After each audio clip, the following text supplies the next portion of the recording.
Ito lang yung pahinga ko guys dito sa bahay pag masama ang pakiramdam ko.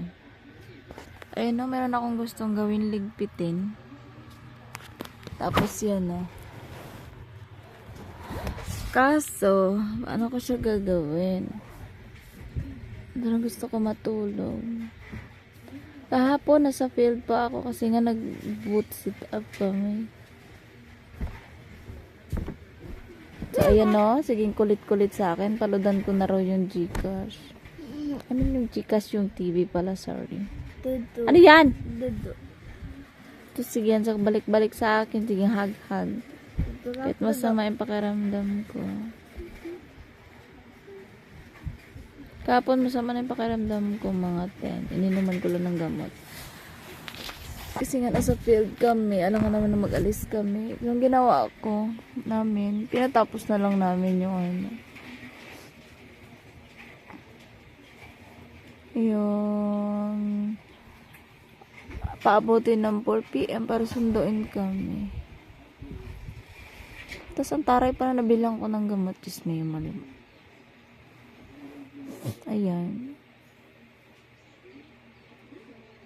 After nito, balik na naman ulit sa dati, field na naman, o kaya tambay sa office na may lamig ang aircon. Nabigla yung katawan ko sa lamig ng aircon nakaraan. Nasa, I think 16 yata yung temperature noon. Ang lamig. 18? Ah, ganun. Alam niya kasi nga nakikialam siya ng remote. Totoo naman. Tapos labas.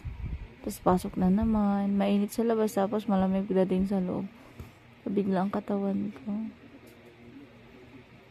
Ito lang yung pahinga time ko kapag sumang pakiramdam. Wala naman akong ubos sipon.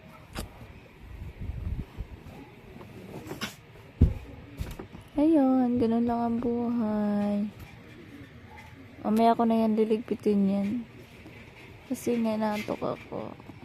Siguro umiipit na yung gamot. Kasi kakainom ko na ng gamot.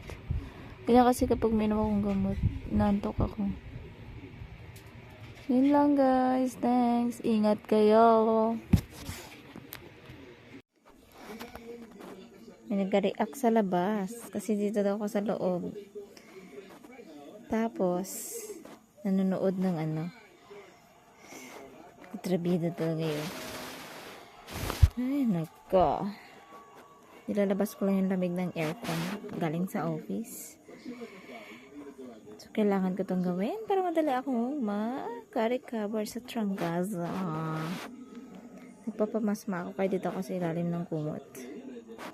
Ito nyo naman, pawis na ako. Tapos nagre-reply pa ako sa mga nag-inquire sa akin.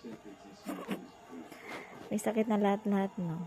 Nagre-reply pa ng mga tapos nagre-reply pa ako sa tanong ng mga agent ko. Ay! Pero okay lang. Kere naman. Ganon. Pawis na lumalabas yung katas ng lamig. Char. Ikot lang. Nakatalikod ako sa akin kasi ingat na lang sa akin. Para kasi mabuhos. Sabi ko sa ano namin sa GC, magbabakasyon muna ako. Prangka sa Israel, Piskat. Ang init sa likod kasi nga nakatalikod ako sa kaserolang mainit-init. Namasma lang naman ako para madali makarecover. Mas bit ko yung ganito kumpara sa mag-inom ako ng gamot na alaksan. Ang sakit ng katawan. Biogesic lang pwede lang. Ayan. Init. Tapos magpapalit ako ng damit. Tapos syempre bawal ako mag-electric fan. So hindi kami magkatabi ni Dave.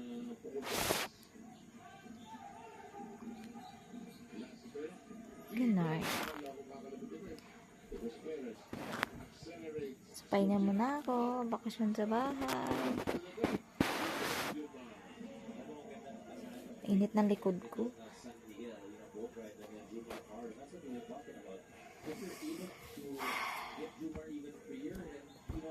Ang init. Nagre-reply ako sa mga nag-inquire sa akin. Hindi naman masyadong mainit. Sakto lang labas yung pawis sa aking likod. Kasi medyo masakit ang likod ko. So, kapag nag-duty ako sa office, doon na lang ako sa labas. Hindi na ako tatambay sa loob. Bago kasi yung aircon, so malakas. Malamig talaga yun. Ayan.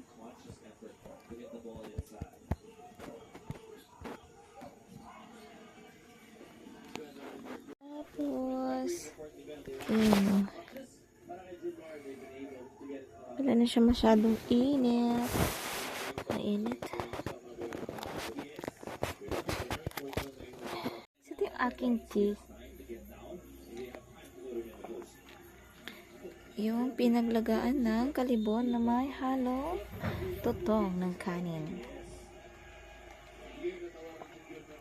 Medyo mapait siya. Pero okay na rin.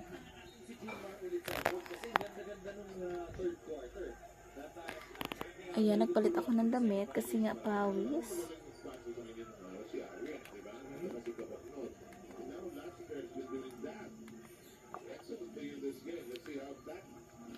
Medyo maano siya.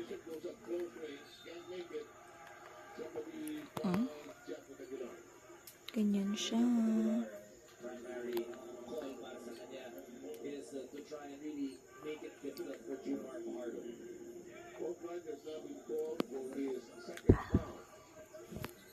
Ayan.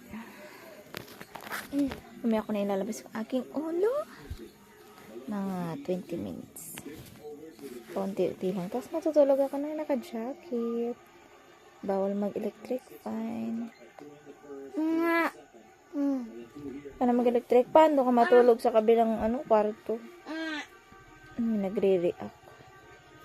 Bawal nga ako magpahangin. Kaya ako sa kabilang matulog. Galit yun sa akin. Unti-unti lang paglabas. Mamaya kamay naman. Kasi baka mabigla yung katawan ko. Init-init kasi sa loob kanina.